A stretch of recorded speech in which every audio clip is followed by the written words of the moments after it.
बिस्मिल्लाहिर्रहमानिर्रहीम।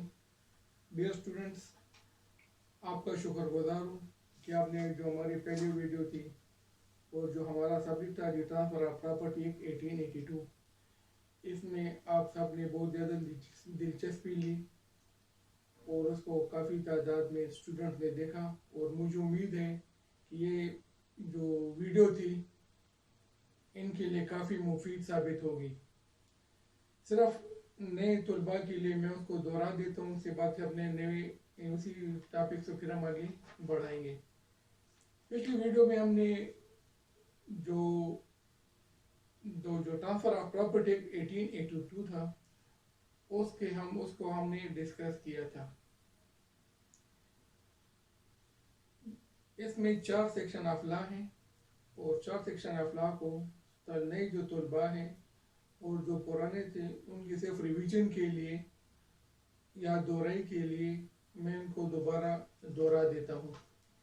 सेक्शन 1 जो है ये हमारा transfer of property act 1882 chapter 1 preliminary.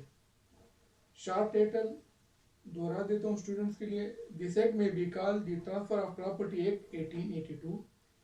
आसान उसमें अल्फाज में कि जो एक्ट है इसको ट्रांसफ़र ऑफ प्रॉपर्टी एक्ट 1882 कहा जाएगा। कमेंसमेंट है, it should come into force on the first day of July 1882। यानी ये 1 जुलाई 1882 से ये नाफिजुल अमल हो चुका है। अब इसी तरह सेक्शन 2 है।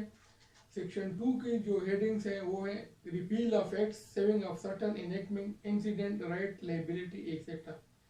रिपील का मतलब है कि वापस लेना, और बहुत सारे जो एक्ट्स थे उनको वापस लिया गया, और saving of certain enactments, incident, right, liability etcetera.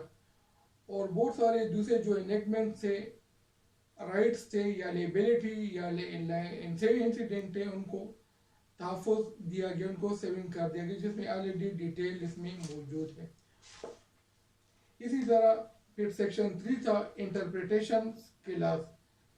इसमें हमने ऑलरेडी जो इमूवेबल प्रॉपर्टी थी, इंस्ट्रूमेंट से, इन सबको हमने डिफाइन कर दिया था। इसी तरह सेक्शन 4 है enactment relating to contract to be taken as part of contract act. ये भी ऑलरेडी जो थे हमने उसमें हम इसको डिस्कस कर चुके हैं, इतनी ज़्यादा डिटेल की ज़रूरत नहीं है। डियर स्टूडेंट, ने सेक्शन 5 से पहले मैं सेक्शन 4 की तरफ आता हूँ ताकि आपको समझने में आसानी रहे। सेक्शन 4 के मुताबिक according to section 4, enactment relating to contract to be taken as part of Contract Act.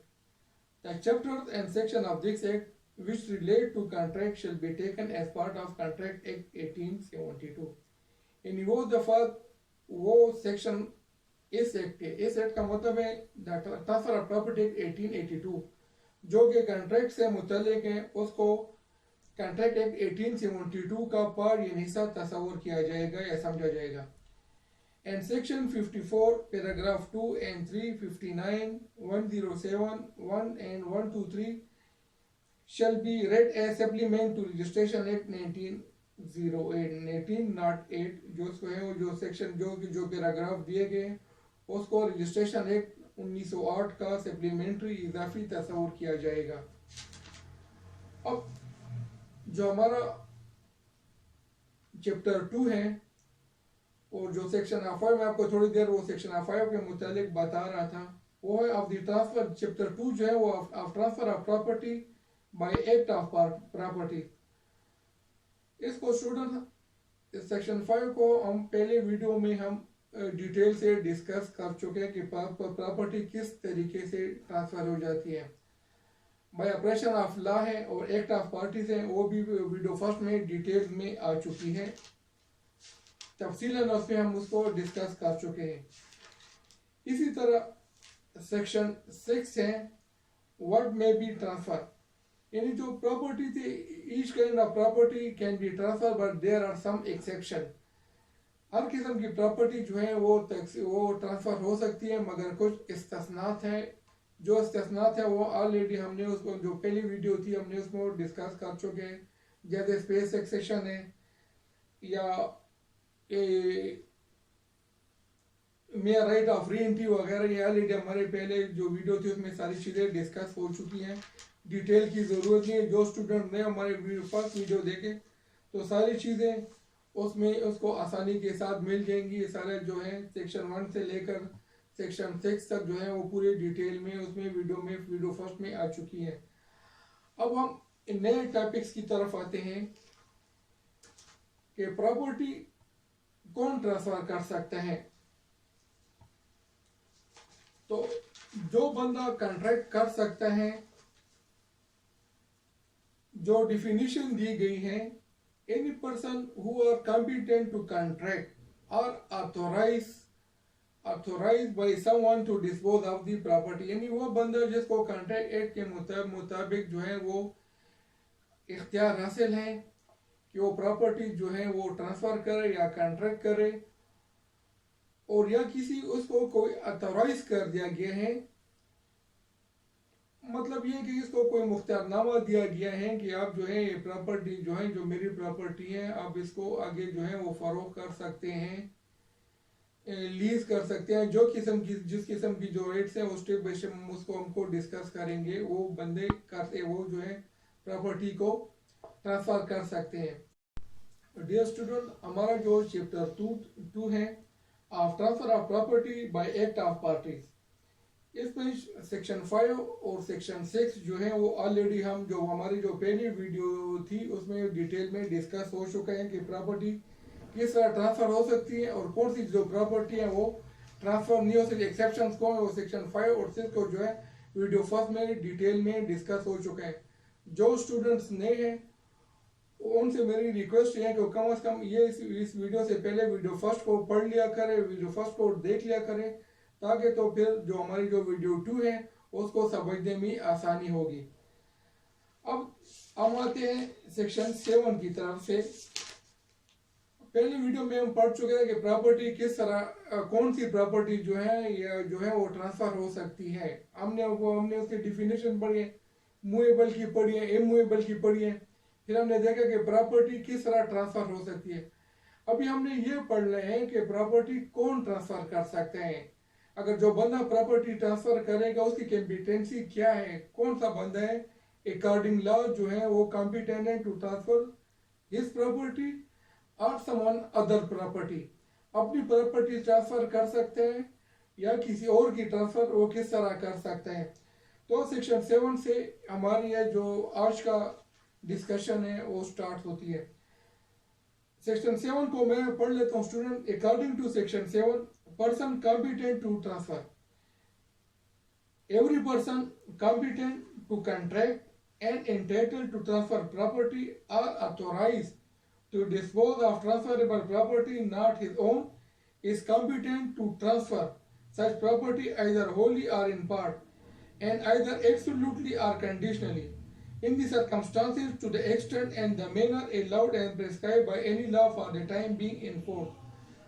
अब सेक्शन 7 के मुताबिक जो क्राइटेरिया दिया गया है वो क्राइटेरिया ये है कि जो बंदा कॉन्ट्रैक्ट करने के काबिल है वो बंदा जो है वो प्रॉपर्टी ट्रांसफर कर सकता है या अथोराइज है, उसको किसी और शख्स ने या अकॉर्डिंग टू लॉ को इसको पावर ऑफ अटॉर्नी या जनरल पावर ऑफ अटॉर्नी जो है उसको मिल गया है, वो अथोराइज है, तो ये दो बंदे जो हैं वो प्रॉपर्टी ट्रांसफर कर सकते हैं।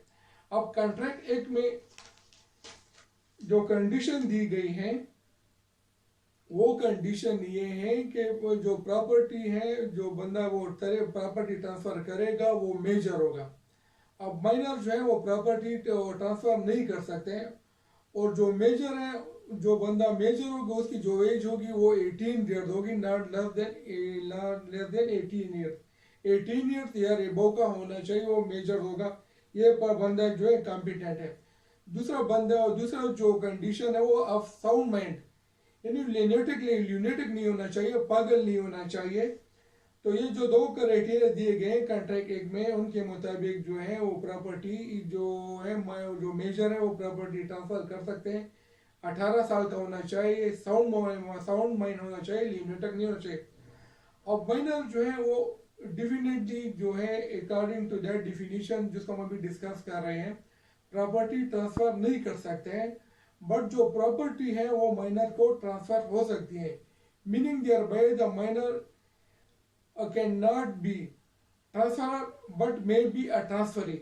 जो माइनर होगा वो तो उसको वो प्रॉपर्टी ट्रांसफर नहीं कर सकते हैं, लेकिन उसको प्रॉपर्टी जो है वो ट्रांसफर हो सकती है।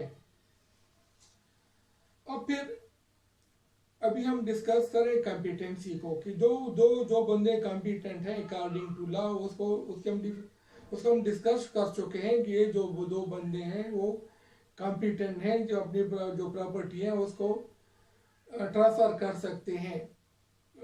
मेजर होना चाहिए, बालिग वाकिल होना चाहिए।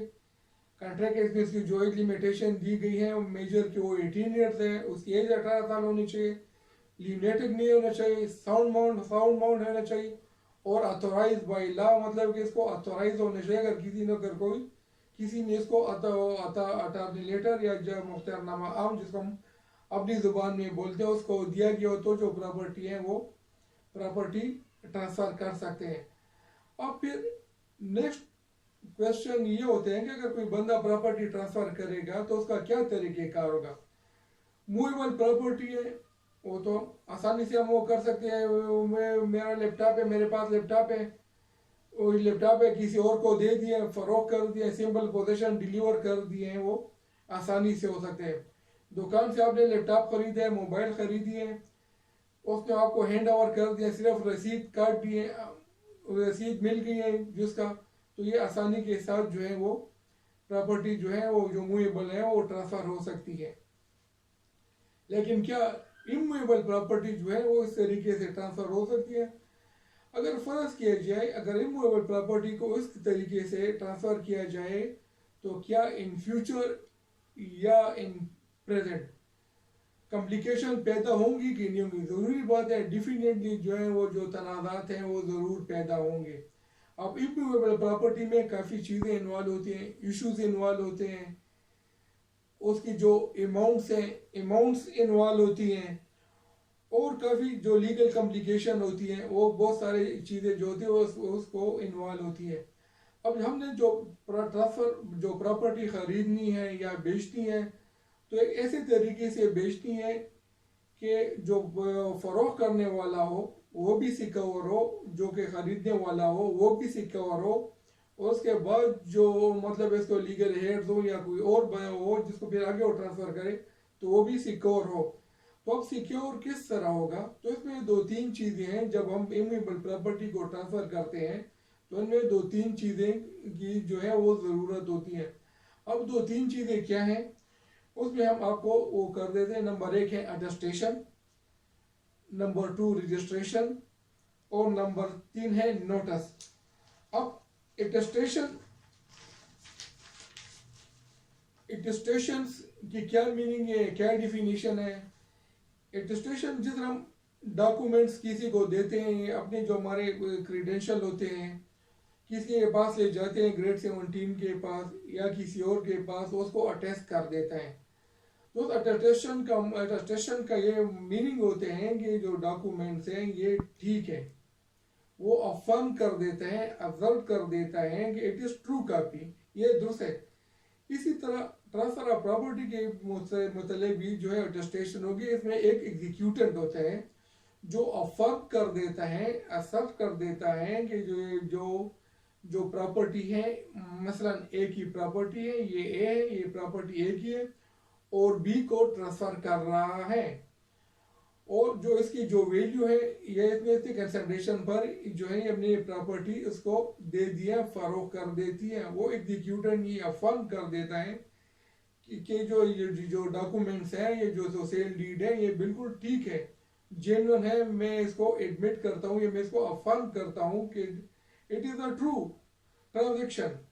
अब इसी तरह फिर अटेस्टेशन किस तरह कंप्लीट होगी, तो अटेस्टेशन के लिए फिर दो विटनेस होना ज़रूरी है। जो दो विटनेस होंगे उनके फिर साइन होंगे, तो इस तरह जो फिर अटेस्टेशन होगी that is a valid attestation. अब हमने पहले भी वो एक एग्जांपल दी थी कि कॉपीराइट्स की, तो कॉपीराइट्स में जो है वो फिर ऑप्शनल है रजिस्ट्रेशन, तो अब उसमें जो है वो अब रजिस्ट्रेशन जो है ऑप्शनल होती है।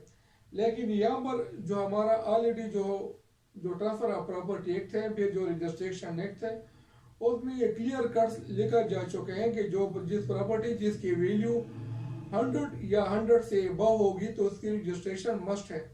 अब रजिस्ट्रेशन के अपने बेनिफिट भी होते हैं।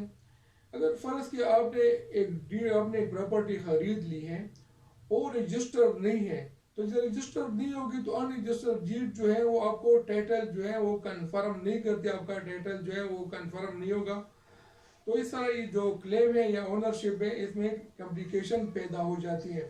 अगर डॉक्यूमेंट आपने जो रजिस्टर कर दिए हैं तो एक ऑथेंटिक डॉक्यूमेंट होगा और कानून जो है वो फिर ऐसे डॉक्यूमेंट्स को वैलिड करार देता है और आपका जो टाइटल होता है वो भी सिक्योर हो जाता है। इसी तरह रजिस्ट्रेशन जो है वो फिर मस्ट है। ऑलरेडी कानून भी ये कहते हैं कि आप जो प्रॉपर्टी खरीदो उसकी वैल्यू 100 से ज़्यादा हो तो फिर इसकी रजिस्ट्रेशन होगी। अब फिर नोटिस आ जाते हैं। तीसरे नंबर पे है नोटिस।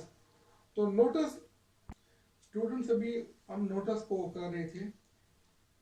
नोटिस के दो पार्ट्स हैं या दो काइंड हैं। एक होता है एक्चुअल नोटिस और दूसरा होता है कंस्ट्रक्टिव नोटिस। एक्चुअल नोटिस का मतलब होता है कि यू नो, आपको पता है, और कंस्ट्रक्टिव नोटिस का मतलब है you ought to know, you ought to have know, आपको ये मालूम है या आपको पता है, ये मान लिया जाता है कि जो इवेंट्स हैं या जो भी वाक़या है उसको आपको इसका इल्म था। मिसाल हम इस तरह देते हैं,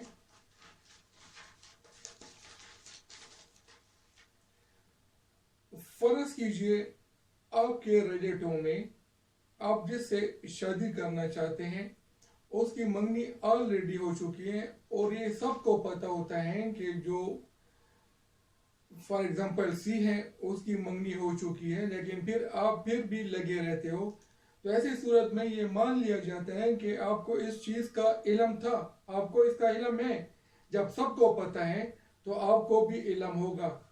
तो इसको कंस्ट्रक्टिव नोटिस तस्वर किया जाता है।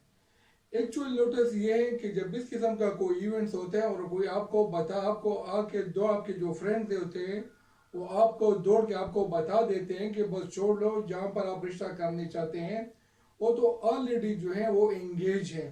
तो ऐसी सूरत में जो है ये तो फिर एक्चुअल नोटिस है कि आपको न्यूज़ आ जाती है, न्यूज़ मिल जाती है कि ये जो है ये फिर एक्चुअल नोटिस है, आपको बता दिया जाता है।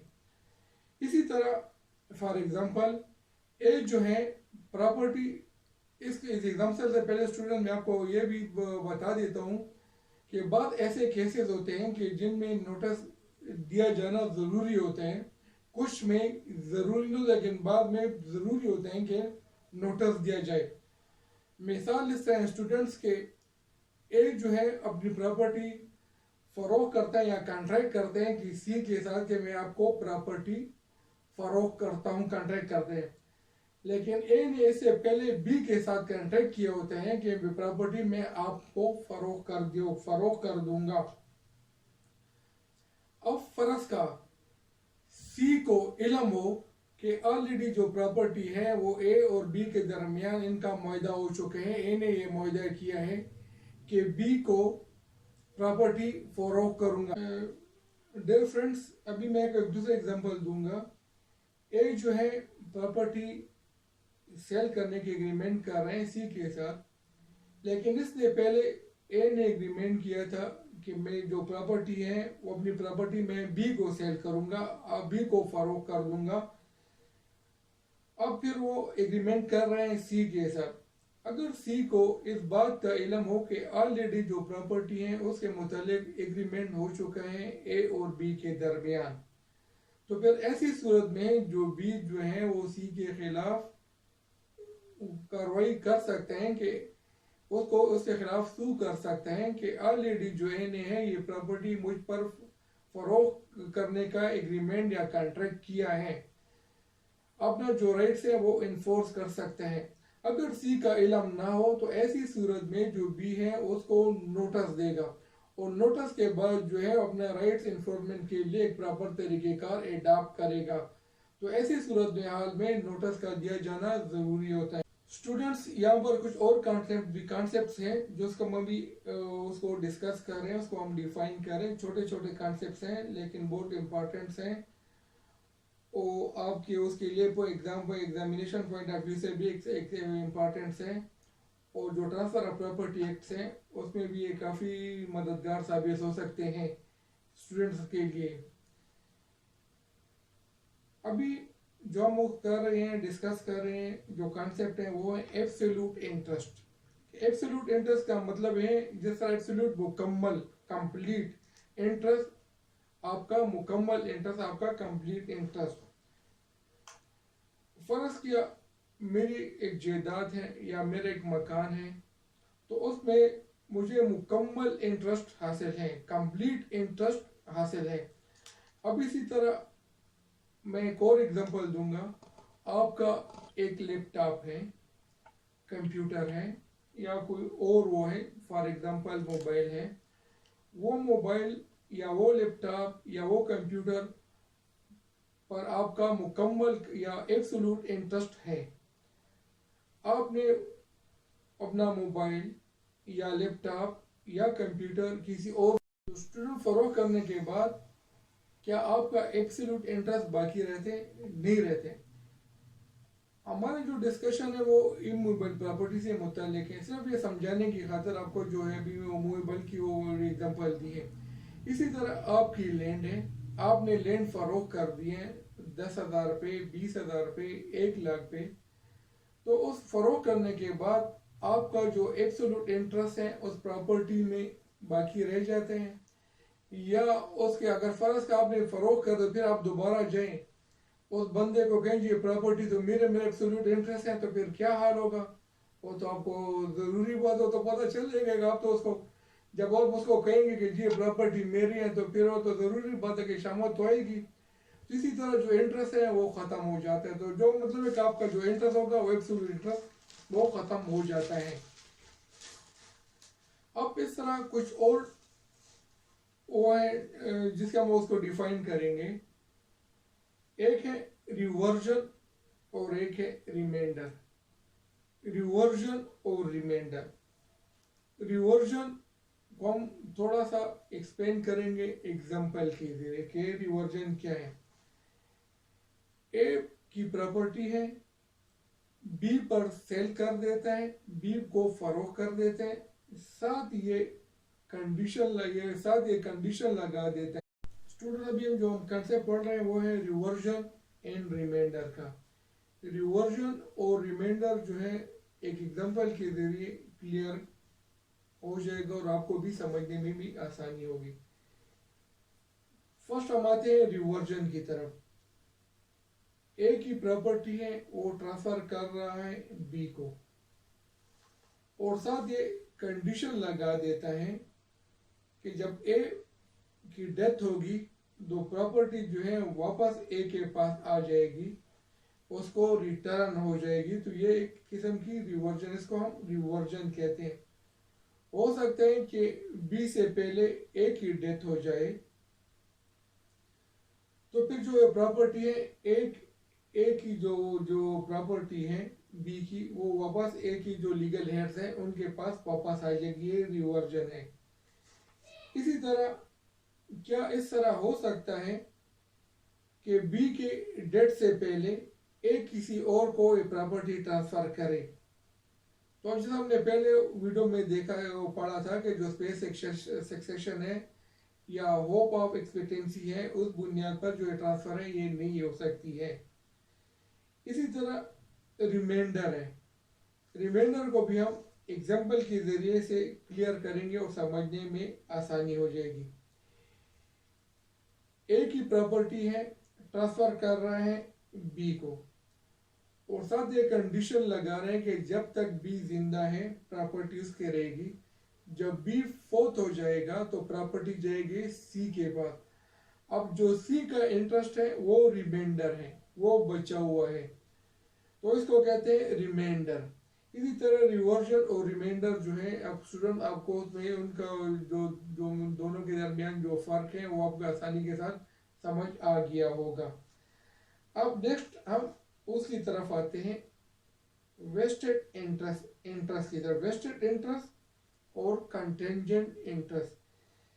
वेस्टेड इंटरेस्ट का मतलब है certain, bound to be happen, ये यकीनी, श्योर। और कंटेंजेंट इंटरेस्ट जो है वो अनसर्टेन है, गैर यकीनी है। Depending upon happening of some events, it may happen, it may not happen, यानी अनसर्टेन है। इसी तरह जो वेस्टेड इंटरेस्ट है उसको फिर आगे हम दो हिस्सों में डिवाइड या वो कर रहे हैं, उसके दो आगे पे पार्ट्स हैं। Vested in possession, vested in interest. Explain करेंगे एग्जांपल के जरिए। ए की प्रॉपर्टी है, ट्रांसफर कर दी है बी को। अब बी के बाद फिर सी, और साथ ये कंडीशन है कि जो है फॉर लाइफ है, फॉर लाइफ जो है वो बी को ट्रांसफर कर दी है। अब पोजीशन किसके पास है, पोजीशन बी के पास है, तो बी का स्टेटस क्या होगा, वेस्टेड इन पोजीशन है। और जो सी होगा, सी का जो है वेस्टेड इन इंटरेस्ट है, उसका सिर्फ एक इंटरेस्ट है, मफाद है। और जो वो बी है, वो जो बी है वो वेस्टेड इन पोजीशन है, और जो सी होगा वो वेस्टेड इन इंटरेस्ट है, क्योंकि पोजीशन जो है वो बी के पास है। इसी तरह कंटेंजेंट इंटरेस्ट यानी गैर यकीनी, it may happen, it may not happen, ये हो भी सकता है, ये नहीं भी हो सकते हैं।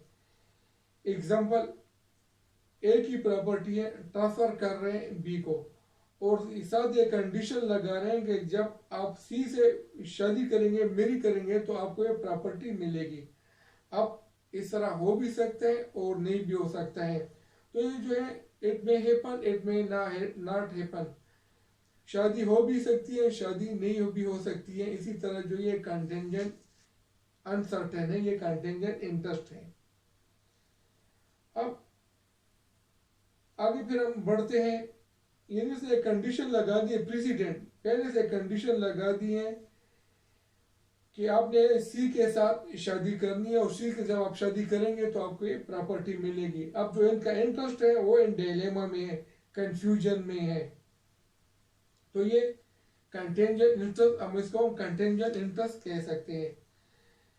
इस तरह फिर वेस्टेड जो इंटरेस्ट है, जो हम जो कर रहे थे वो ट्रांसफर है, ट्रांसफर तो हो सकता है, साथ हेरिटेबल भी है। और जो कंटेंजेंट इंटरेस्ट है वो ट्रांसफर हो सकते हैं, नॉट हेरिटेबल है, उसको नॉट हेरिटेबल उसमें आ जाता है।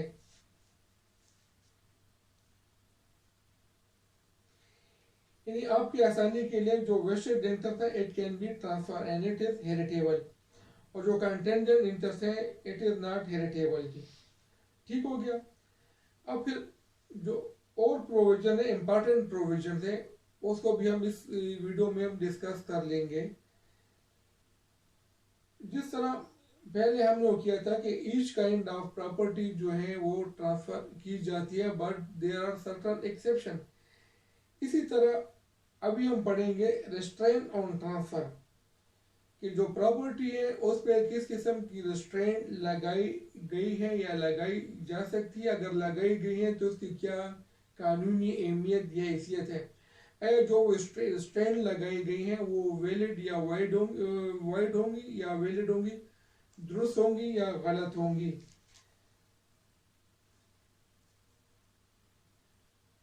पहले की तरफ आते हैं, restrain against ineligibility, that is alienating property.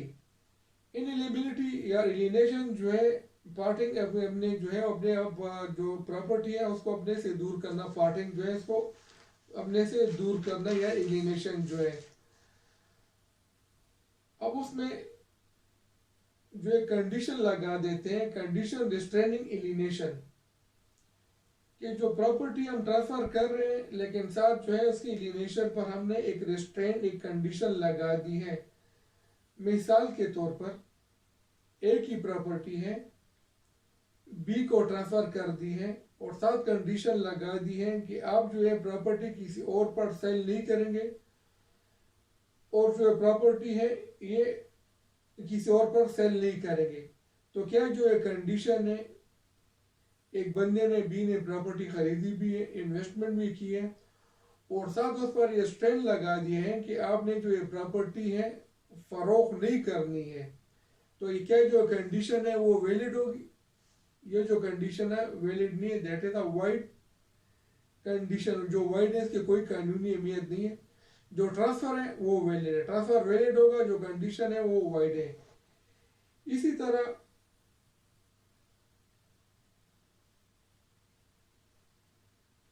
जो आगे है फिर एब्सोल्यूट रिस्ट्रेनमेंट है।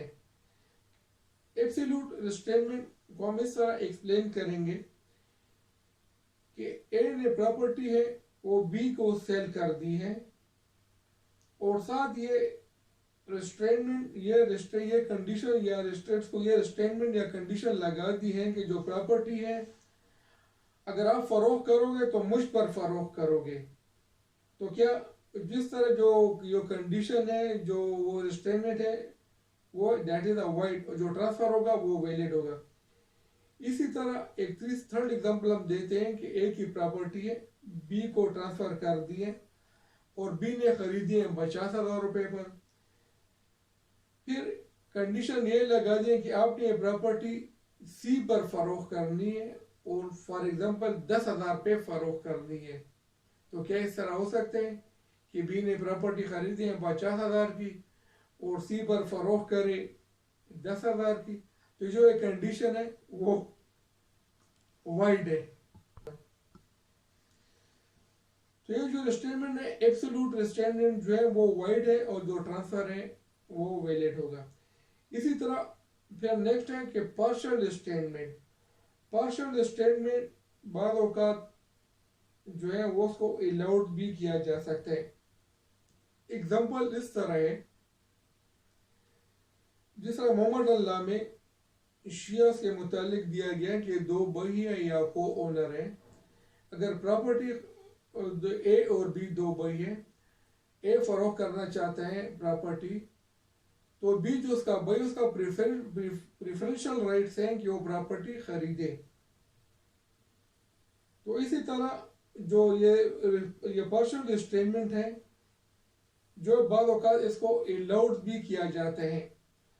फॉर एग्जांपल एक मकान है, एक मकान में 3-4 भाई हैं और एक भाई जो है वो अपना हिस्सा जो है वो फरोख्त करना चाहते हैं। अब मकान की जो स्ट्रक्चर है वो इस किस्म का है कि अगर इसमें कोई स्ट्रेंजर आ गया या कोई चोर वगैरह आ गया, कोई गलत किस्म का बात आ गया, तो उसके जो है वो पार्टीशन वो जो है वो मुमकिन नहीं है।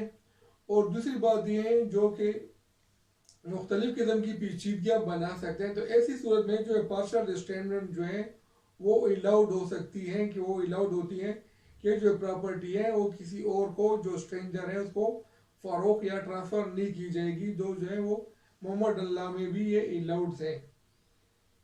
इसी तरह फिर नेक्स्ट होता है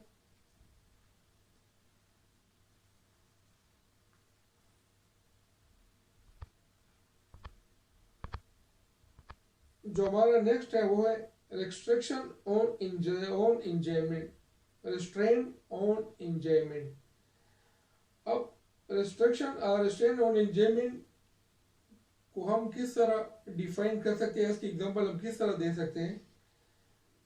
आपका मकान है, आपने ट्रांसफर कर दिए हैं बी को, और साथ ये रिस्ट्रिक्शन लगा दी है कि आप तो मकान में रह सकते हैं लेकिन आपकी बीवी बच्चे नहीं रह सकते हैं।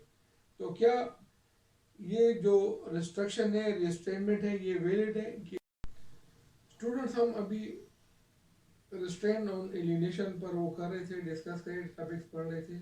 इसमें जो एब्सोल्यूट रिस्ट्रेनमेंट है वो वाइड है, पार्शियल रिस्ट्रेनमेंट जो है वो बाद सूरतों में जो है वो अलाउड है।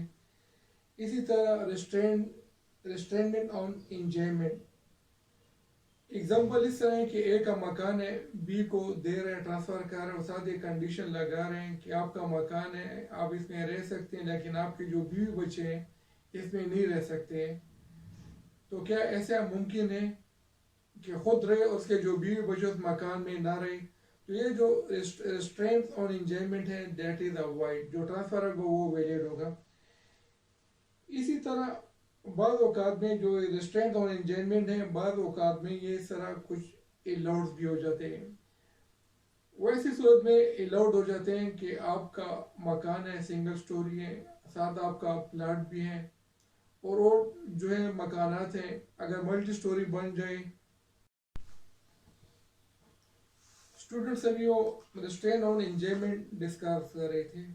मकान की एग्जांपल दी है, दोबारा रिपीट्स कर देता हूँ। ए का मकान है, बी पर फरोख्त और बी को ट्रांसफ़र कर दिए और साथ एक कंडीशन लगा दिए कि आप मकान में रह सकते हो मगर आपके बीवी बच्चे नहीं रह सकते। तो क्या जो एक कंडीशन है वैलिड है? ये जो कंडीशन है ये वाइड होगी। बाद जो रिस्ट्रेन और एंजॉयमेंट है बाद इस सूरत में भी अलाउड भी होती है। मसलन इस किस्म की सोसाइटीज़ हैं जहाँ पर जो मकानात हैं वो सारे सिंगल स्टोरी के मकानात होते हैं। आपका भी मकान है, प्लाट है, या कोई इस किस्म की कंडीशन होगी कि इस सोसाइटी में जो भी मकान बनेंगे वो सिंगल स्टोरीज होंगे। डबल स्टोरी मकान बनने से जो इजमेंट राइट्स है वो भी फिक्स होते हैं, जो प्राइवेसी राइट्स है वो भी फिक्स होते हैं। तो बात इस तरह के जो है वो फिर ऐसे जो है जो स्टैंड ऑन एंजॉयमेंट है, तो ऐसी सूरत में जो है ऐसे जो स्टैंड है वो वैलिड या अलाउड होती है। इसी तरह ए की प्रॉपर्टी है, बी को ट्रांसफर कर रहे हैं और साथ ये कह रहे हैं कि अगर अब दिवालिया हो गई तो ये प्रॉपर्टी वापस मेरे पास आएगी इंसॉल्वेंसी की सूरत में। तो ये जो कंडीशन है जो है ये वाइड है। इस तरह किस तरह हो सकते हैं कि प्रॉपर्टी आपने ट्रांसफर कर दिए, वो दिवालिया हो जाए तो फिर जो प्रॉपर्टी है वापस आपकी मलकियत आप में आ जाएगी। जो कंडीशन है ये फिर वाइड है। नेक्स्ट जो लीज की सूरत में होती है, अगर फर्ज का ए की प्रॉपर्टी है, ए ने प्रॉपर्टी बी को लीज पर दे दी है और साथ ये कंडीशन लगा दी है कि जो बी है अगर ये इंसॉल्वेंट हो जाए, दिवालिया हो जाए, तो ऐसी सूरत में जो प्रॉपर्टी है ए के पास वापस आएगी।